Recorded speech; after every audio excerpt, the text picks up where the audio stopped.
Hola, som Isabel, Maria, Nati i Carles i anem a parlar sobre el costumisme. És un tipus de novel·la romàntica del segle XIX i XX i un moviment que tenia com a finalitat deixar constància d'una geografia i uns personatges típics d'un moment determinat de la història.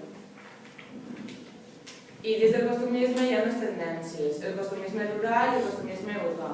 El costumisme rural era molt idealista i conservador i estava lligat al romanticisme. I el costumisme urbà era més progressista i utilitzava la ironia.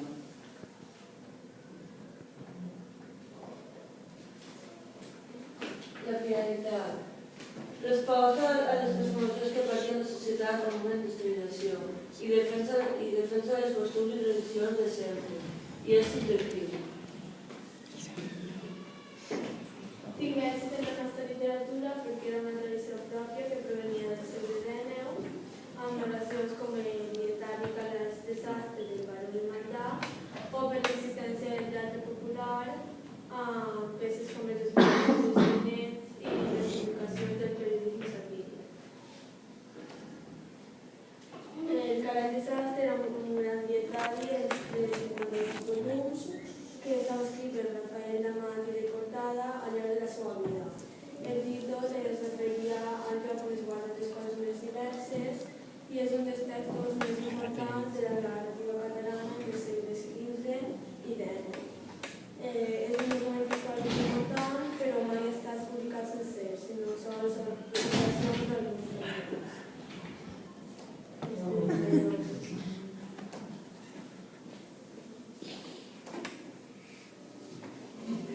Manifestacions del costume.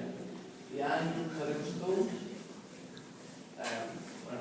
i no tenien un argument pròpiament dit i centrava tot el fet de tratar escenes i personatges típics de la vida quotidiana i van evolucionar cap a una narrativa costumista més curta i com és ara la revista de la Renaixença.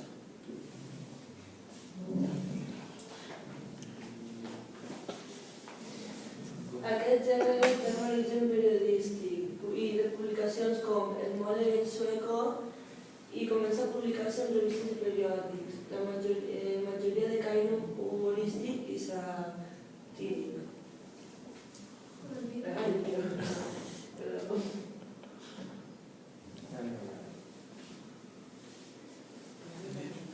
Si le pones el volumen, María.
O dale a la casita para que salga.